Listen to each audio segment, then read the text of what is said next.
हरिओम प्रिय दर्शकों, आप सबका स्वागत है हमारे YouTube चैनल में। जय श्री कृष्ण, राधे राधे भक्तों। आप सभी को राधा अष्टमी की हार्दिक शुभकामनाएं। आज भाद्रपद मास के शुक्ल पक्ष की अष्टमी तिथि है और इसी दिन श्री राधा रानी का प्राकट्य हुआ था। आज का यह दिन राधा अष्टमी का पवित्र और शुभ त्योहार है। संसार में श्री राधा जैसी भाग्यवती कोई अन्य स्त्री नहीं है, जिनके पति स्वयं तीनों लोकों के स्वामी श्री कृष्ण हैं और जो सदैव उनके कंधे पर गलबैया डाले रहते हैं।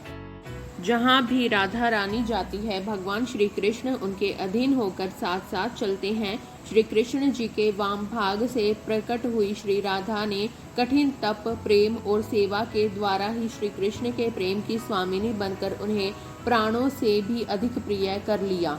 आज हम आपको श्री राधा अष्टमी की वह पवित्र कथा सुनाने जा रहे हैं जो इस दिन अवश्य सुननी चाहिए। इसे श्रद्धा और प्रसन्नचित्त मन से सुनने पर सभी मनोकामनाएं पूर्ण हो जाती है तथा पाप और संकट दूर हो जाते हैं। कहा गया है कि इस व्रत के फल स्वरूप मनुष्य को वही पुण्य मिलता है जो 1000 कन्याओं के विवाह से मिलता है, अर्थात 1000 कन्यादान करने के बराबर फल केवल एक बार राधा अष्टमी का व्रत करने से प्राप्त हो जाता है। यहाँ तक कि यदि कोई पापी मनुष्य भी यह व्रत भक्ति भाव से करता है तो वह भी अपने करोड़ों परिजनों सहित भगवान विष्णु के लोक में स्थान प्राप्त करता है। ब्रह्म वैवर्त पुराण में कहा गया है, रा का अर्थ है पाना और धा का अर्थ है मोक्ष, अर्थात श्री राधा जी के नाम का जप करने से ही श्री कृष्ण और मोक्ष दोनों की प्राप्ति होती है। पूर्व काल की एक कथा के अनुसार श्री राधा ने सुरंग पर्वत पर सहस्त्र दिव्य युगों तक निराहार रहकर कठोर तप किया। इस तपस्या से वे अत्यंत दुर्बल हो गई। जब भगवान श्री कृष्ण ने देखा कि राधा चंद्रमा की कला के समान क्षीण हो गई है तो वे करुणा से द्रवित होकर उन्हें छाती से लगाकर फूट फूट कर रोने लगे। तब भगवान श्री कृष्ण ने वरदान देते हुए कहा, राधे, तुम्हारा स्थान मेरे वश स्थल पर ही है, तुम यहीं सदा वास करो। मुझसे तुम्हारा अविचल प्रेम और भक्ति बनी रहे। सौभाग्य, मान और गौरव की दृष्टि से तुम मेरे लिए सबसे श्रेष्ठ और सर्वाधिक प्रियात्मा हो। संसार की समस्त युवतियों में तुम्हारा स्थान सबसे ऊंचा है। मैं सदा तुम्हारे गुण गाऊंगा, पूजा करूंगा। तुम मुझे सदा अपने अधीन समझो और जान लो कि मैं तुम्हारी प्रत्येक आज्ञा का पालन करने के लिए बाध्य रहूंगा। जैसे आभूषण शरीर की शोभा है, वैसे ही तुम मेरी शोभा हो। भगवान श्री कृष्ण जी आगे कहते हैं, श्री राधा मेरी परम आत्मा है, मेरा जीवन है। श्री राधा से ही प्रेम पाकर मैं उस प्रेम को अपने भक्तों में बांटता हूँ। मेरी सेवा के माध्यम से ही श्री राधा ने मनोहर रूप, सौभाग्य, मान, गौरव और मेरे हृदय में अचल स्थान प्राप्त किया है। वे ही मेरी अनंत शक्ति स्वरूपा पत्नी है। वृंदावन लीला में लौकिक दृष्टि से देखे तो श्री कृष्ण ने केवल 11 वर्ष की अवस्था में ही ब्रज का परित्याग कर मथुरा का मार्ग अपनाया था। इतनी छोटी अवस्था में स्त्रियों के साथ प्रणय की कल्पना भी नहीं की जा सकती, किंतु अलौकिक और दिव्य जगत में श्री राधा और श्री कृष्ण सर्वथा एक ही तत्व है। भगवान श्री कृष्ण ने स्वयं ब्रह्मा जी को श्री राधा के दिव्य विग्रह का दर्शन कराया और उनकी मूर्ति के लिए उन्हें एकांत वन में ले गए। वहीं पर ब्रह्मा जी के द्वारा रसराज कृष्ण और महाभाव स्वरूपिणी राधा रानी का विवाह लीला संपन्न हुई। यह दिव्य विवाहित श्री राधा सदा ही श्री कृष्ण के साथ रहती है, परंतु सामान्य दृष्टि से अदृश्य रहती है। केवल उन्हीं साधकों को यह युगल दर्शन प्राप्त होते हैं जिन पर स्वयं श्री कृष्ण और श्री राधा की कृपा होती है। पौराणिक कथाओं के अनुसार राधा माता गोलोक में श्री कृष्ण जी के साथ निवास करती थी। एक बार देवी राधा गोलोक से कहीं बाहर गई। जब वे वापस आई तो देखा कि कृष्ण भगवान गोलोक में नहीं है। उस समय भगवान श्री कृष्ण अपनी एक सखी विरजा के साथ गोलोक में विहार कर रहे थे। यह बात जब राधा जी को मालूम हुई तो वे क्रोधित हो उठी और सीधे वहां पहुंच गई। वहां पहुंचकर उन्होंने भगवान श्री कृष्ण को बहुत भला बुरा कहा। राधा जी का यह व्यवहार भगवान श्री कृष्ण के परम मित्र श्री धामा को अच्छा नहीं लगा। और उन्होंने राधा जी को पृथ्वी पर जन्म लेने का श्राप दे दिया। राधा रानी को इतने गुस्से में देखकर कृष्ण भगवान की सखी विरजा भी वहां से चली गई। इस श्राप के बाद राधा रानी ने भी बदले में श्रीधामा को श्राप देते हुए कहा कि तुम राक्षस कुल में जन्म लोगे। राधा रानी के श्राप के कारण ही श्रीधामा का जन्म शंखचूंड नामक दानव के रूप में हुआ। यद्यपि दानव कुल में जन्म लेने के बाद भी वह भगवान विष्णु का अनन्य भक्त बना, वहीं दूसरी ओर राधा रानी ने भी पृथ्वी पर वृषभानु जी के घर पुत्री रूप में जन्म लिया, किंतु वे वृषभानु जी की पत्नी देवी कीर्ति के गर्भ से नहीं जन्मी थी। दरअसल जिस समय श्रीधामा और राधा रानी ने एक दूसरे को श्राप दिया था, उसी समय भगवान श्री कृष्ण ने राधा रानी से कहा, हे राधे, अब तुम्हें पृथ्वी पर देवी कीर्ति और वृषभानु जी की पुत्री के रूप में रहना होगा। जब तुम विवाह योग्य हो जाओगी तो तुम्हारा विवाह मनुष्य रूप में अवतरित हुए रायण नामक एक वैश्य से होगा, जो मेरे अंश अवतारों में से एक होगा। धरती पर भी तुम मेरी प्रियतम बनकर रहोगी, परंतु वहां हमें बिछड़ने का दुख सहना पड़ेगा। यह सुनकर भगवान श्री कृष्ण ने आगे कहा, हे राधे, अब तुम पृथ्वी पर जन्म लेने की तैयारी करो। सांसारिक दृष्टि से जब देवी कीर्ति गर्भवती हुई और प्रसव का समय आया तो योग माया की प्रेरणा से उनके गर्भ में वायु का प्रवेश हुआ और उन्होंने वायु को जन्म दिया। जब वे प्रसव पीड़ा से गुजर रही थी, तभी उसी समय महादेवी राधा रानी एक प्यारी सी कन्या के रूप में प्रकट हो गई। जिस दिन राधा रानी प्रकट हुई वह दिन भाद्रपद शुक्ल पक्ष की अष्टमी का था, इसलिए इस तिथि को राधा अष्टमी के रूप में मनाया जाता है। इस दिन भगवान श्री कृष्ण और राधा रानी के विशेष पूजा की जाती है। इस व्रत को करने से सभी सांसारिक सुख समृद्धि प्राप्त होती है। मान्यता है कि इस व्रत को करने से घर में धन की कमी नहीं रहती और सदा बरकत बनी रहती है। अब आइए जानते हैं राधा अष्टमी की उस दुर्लभ कथा को सुनते हैं जो मनोकामनाओं को पूर्ण करने वाली मानी जाती है। एक गांव में रमा नाम की एक स्त्री रहती थी। उसके विवाह को 5-6 वर्ष हो गए थे, लेकिन उसकी गोद सूनी थी।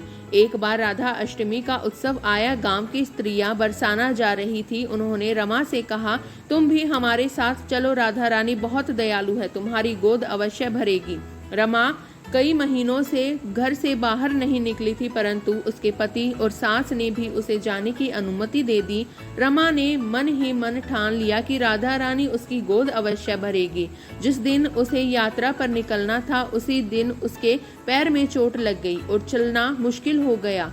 फिर भी वह हिम्मत करके गांव की स्त्रियों के साथ यात्रा पर चल पड़ी। पूरे रास्ते राधा कृष्ण का नाम जप और कीर्तन करती रही और अंत बरसाना पहुंच गई। वहां स्नान करके उसने राधा रानी के मंदिर में जाने की तैयारी की।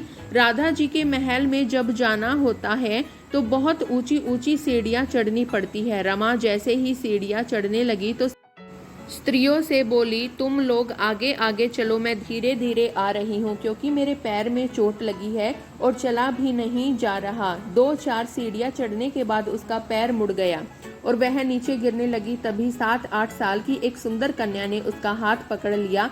रमा बोली, बेटी, आज अगर तुम न होती तो मैं तो गिर ही जाती। वह कन्या मुस्कुराकर बोली, माता, मैं आपको ऐसे कैसे गिरने देती। तब रमा ने पूछा, बेटी, तुम्हारा क्या नाम है। कन्या बोली, लाडो नाम है मेरा और यहीं पास ही रहती हूँ। वे दोनों सीढ़ियों पर बैठ गई। लाडो कहने लगी, माता, मेरे लिए क्या लाई हो।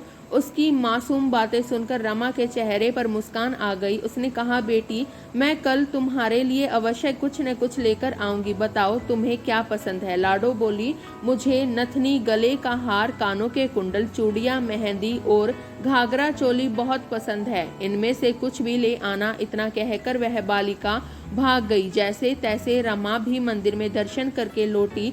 उस दिन से रमा का मन उसी बालिका में लग गया। अगले दिन उसने बाजार से गले का हार और चूड़ियां खरीदी और उसी जगह जाकर लाडो का इंतजार करने लगी। थोड़ी देर में वहीं कन्या आ गई। रमा ने जैसे ही चूड़ियां और हार उसे दिए तो लाडो ने होठ फुलाते हुए कहा, बस इतनी सी चीजें लाई हो और कुछ नहीं। रमा ने प्यार से समझाया, बेटी, मैं 8 दिन यहीं रहूंगी और रोज तुम्हारे लिए कुछ न कुछ लाऊंगी। यह सुनते ही लाडो उसकी गोद में बैठ गई और गले से लग गई। उस क्षण रमा की आंखें भर आई। मानो उसे अपनी संतान मिल गई हो। वह बड़े स्नेह से उसके सिर पर हाथ फेरती रही। फिर जैसे ही दिन बीते, रमा ने मंदिर से आकर लाडो के लिए घाघरा चोली बनवाए। वह रोज कुछ न कुछ भेंट करती। एक दिन रमा ने कहा, बेटी अब तो यह सारी चीजें पहनकर दिखाओ। लाडो मुस्कुराकर बोली, कल राधा अष्टमी है, उस दिन पहनूंगी। इस बार लाडो के साथ एक छोटा लड़का भी आया। उसे देखकर रमा बोली, आज न जाने क्यों मेरे मन में आया कि एक धोती और मोर मुकुट ले आऊं। क्या मैं इसको दे दूं? लाडो बोली, यह कनवा है, मेरे साथ ही रहता है। हाँ, तुम इसे दे दो। इतना कहकर दोनों सारा सामान लेकर चले गए। अगले दिन राधा अष्टमी थी। जब रमा सीढ़ियों पर पहुंची तो वहां न लाडो मिली और न ही कनवा। वह बहुत देर तक इंतजार करती रही। अंत जब मंदिर पहुंची तो वहां भारी भीड़, भजन कीर्तन और नृत्य हो रहा था। किसी तरह भीड़ को चीरते हुए वह आगे पहुंची और राधा जी तथा ठाकुर जी के दर्शन किए। लेकिन जैसे ही उसकी दृष्टि उन पर पड़ी तो वह पत्थर सी रह गई, क्योंकि राधा जी ने वही घाघरा चोली और गहने पहने थे जो उसने लाडो को दिए थे, और ठाकुर जी ने वही धोती और मोर मुकुट धारण किए थे जो उसने कनवा को दिए थे। उसकी आंखों से अश्रुधारा बहने लगी और सब कुछ स्पष्ट हो गया कि लाडो वास्तव में राधा जी थी और कनवा स्वयं श्री कृष्ण जी थे, जो उसे मातृत्व सुख देने के लिए रोज मिलते थे। अब रमा पागल सी होकर दिन रात लाडो लाडो पुकारती रहती। गांव की स्त्रियों ने उसे बहुत समझाया। पति और सास भी उसे घर ले जाने आए, लेकिन वह बोली, मैं नहीं जाऊंगी, यहीं रहूंगी। वह प्रतिदिन सीढ़ियों पर बैठकर आंसुओं से सीढ़ियां धोती और पलके बिछाकर उन्हें बुहारती। ऐसा करते करते 30 वर्ष बीत गए। एक दिन अचानक वहीं लाडो उसके सामने प्रकट हुई। उसका हाथ पकड़कर ऊपर अटालिया में ले गई और मुस्कुराकर बोली, लो माँ, मैं आ गई, मैं ही तुम्हारी लाडो। ऐसा कहकर लाडो ने बाहें फैलाकर रमा को अपने पास बुलाया और गले से लगा लिया। उस दिन रमा ऐसी लिपटी कि अपने पार्थिव शरीर को छोड़ सदा के लिए अपनी लाडो के पास चली गई। बोलिए श्री राधा कृष्ण भगवान की जय। बोलिए श्री बरसाने वारी की जय। एक बार नारद मुनि ने पृथ्वी लोक पर राधा नाम की महिमा सुनी और यह भी सुना कि वे श्री कृष्ण की सबसे बड़ी भक्त है। नारद जी को लगता था कि वे स्वयं श्री हरि के सबसे बड़े भक्त हैं। अपने मन की शंका का निवारण करने के लिए वे श्री कृष्ण जी के पास पहुँचे। श्री कृष्ण तो अंतर्यामी थे। वे समझ गए कि नारद जी के मन में क्या चल रहा है। उन्होंने सोचा, नारद जी को राधा रानी के निस्वार्थ प्रेम का अनुभव कराना ही पड़ेगा। जब नारद जी आए तो श्री कृष्ण जी सिर पकड़कर बैठे थे। नारद जी ने चिंतित होकर पूछा, प्रभु आपको क्या हुआ? श्री कृष्ण ने कहा, नारद जी, मेरे सिर में बहुत भयंकर दर्द है। नारद जी ने पूछा, तो इसका निवारण कैसे होगा प्रभु? श्री कृष्ण जी ने कहा, यदि कोई मेरा सच्चा भक्त अपने चरण धोकर उसका चरणामृत मुझे पिला दे तभी मेरा यह दर्द दूर हो सकता है। नारद जी सोच में पड़ गए। मैं तो सच्चा भक्त हूँ, पर अपने चरणामृत पिलाने से मुझे नरक तुल्य पाप लगेगा। ऐसा पाप मैं कैसे सहूँ? उन्होंने यह बात रुक्मणी जी और अन्य रानियों से कही, पर किसी ने भी इस पाप को अपने सिर पर लेने का साहस न किया। अंत नारद जी को राधा रानी की याद आई। उन्होंने जाकर सारा प्रसंग राधा जी को सुनाया। राधा रानी ने तुरंत अपने चरण धोकर जल नारद जी को दिया और कहा, जल्दी से इसे श्री कृष्ण जी तक पहुंचाओ। मैं जानती हूँ कि इसके लिए मुझे नरक तुल्य पाप मिलेगा, पर अपने प्रियतम श्री कृष्ण के दुख के निवारण के लिए मैं कोई भी पाप सहने को तैयार हूँ। नारद जी जब चरणामृत लेकर श्री कृष्ण के पास पहुँचे तो उन्होंने देखा कि श्री कृष्ण मंद मंद मुस्कुरा रहे हैं। तब नारद जी को समझ आया कि श्री राधा रानी का प्रेम निस्वार्थ और सच्चा है। वास्तव में श्री कृष्ण ने यह लीला केवल नारद जी को यह अनुभव कराने के लिए रची थी कि राधा ही उनकी सबसे महान भक्त है। बोलिए श्री राधा कृष्ण भगवान की जय। अब आइए बरसाने की एक सच्ची कथा सुनते हैं जो मनोकामना पूर्ति करने वाली मानी जाती है। बरसाना में जहाँ राजराजेश्वरी श्री राधा रानी का जन्म हुआ था, वहीं एक सेठ जी रहा करते थे। अत्यंत संपन्न थे। आलीशान मकान, भव्य दुकान, 3 बेटे और 3 बहुएं। सब कुछ होने के बावजूद उनके मन में हमेशा एक कमी खटकती रहती थी। उनकी कोई पुत्री नहीं थी। उन्हें लगता था कि काश एक बेटी होती तो वे उससे अपने मन की सारी बातें साझा कर पाते। कुछ समय पहले ही उनकी पत्नी का देहांत हो गया था, जिससे उनका अकेलापन और बढ़ गया था। वे प्रतिदिन अपने घर के पास स्थित राधा रानी के मंदिर में दर्शन करने जाया करते थे। एक दिन मंदिर में एक संत पधारे। उन्होंने सेठ जी को उदास देखा और पूछा, बेटा तुम इतने दुखी क्यों हो? सेठ जी ने कहा, महाराज मेरी कोई बेटी नहीं है, यही मेरे दुख का कारण है। संत मुस्कुराए और बोले, जब जीवन में किसी चीज की कमी हो तो उसकी जगह भगवान को बिठा लेना चाहिए। जब तुम बरसाने में रहते हो तो क्यों न राधा रानी को ही अपनी बेटी मान लो। संत की यह बात सेठ जी के हृदय में उतर गई। उसी दिन उन्होंने राधा रानी का एक बड़ा चित्र मंगवाया और उसे अपने कमरे में स्थापित कर लिया। अब उनका जीवन बदल गया। वे उठते बैठते सोते जागते राधा रानी को अपनी पुत्री मानकर उनसे बातें करने लगे। दुकान पर जाने से पहले वे उन्हें भोग लगाते, प्रसाद पाकर ही निकलते और लौटकर फिर उन्हें प्रणाम करते। धीरे धीरे उनकी भक्ति ऐसी बढ़ी कि वे हर समय राधे राधे का संकीर्तन करते और प्रसन्नचित रहते। एक दिन सेठ जी के घर में चूड़ी पहनाने वाली महिरानी आई। बहुओं ने भारी भारी से उसे चूड़ियां पहन ली। उसी समय राधा जी भी वहां प्रकट हुई और मणिहारिन से बोली, मुझे भी चूड़ियां पहनाओ। मणिहारिन ने सोचा शायद कोई मेहमान होगी और उसने उन्हें भी चूड़ियां पहना दी। राधा जी चूड़ियां पहनकर अंतर्ध्यान हो गई। जब मणिहारिन चूड़ियों का मूल्य लेने सेठ जी की दुकान पर पहुंची तो बोली, सेठ जी इस बार मुझे अधिक पैसे चाहिए। मैंने आपके घर में 4 स्त्रियों को चूड़ियां पहनाई है। सेठ जी चौंक गए और बोले, हमारे घर में तो केवल 3 बहुएं हैं, चौथी कौन है? मणिहारिन बोली, मुझे तो नहीं पता, पर मैंने तो 4 जनों को चूड़ियां पहनाई है। सेठ जी ने सोचा कि घर जाकर पूछेंगे और फिर पैसे दे देंगे। शाम को जब उन्होंने बहुओं से पूछा तो उन्होंने बताया कि केवल हम तीनों ने ही चूड़ियां पहनी थी। यह सुनकर सेठ जी ने बात को वहीं समाप्त कर दिया। रात में जब वे सोए तो स्वप्न में राधा रानी प्रकट हुई। उनकी आंखों में आंसू थे। वे बोली, पिताजी आज मेरा मन बहुत दुखी है। मैंने अपने पिता का घर समझकर आपसे चूड़ियां पहनाई थी, पर आपने मणिहारिन को मेरी चूड़ियों का मूल्य नहीं दिया। आपने मुझे अपनी बेटी तो माना, पर मेरी उपेक्षा कर दी। यह सुनकर सेठ जी रोने लगे और बोले, बेटी मुझे क्षमा कर दो, मुझसे बड़ी भूल हो गई।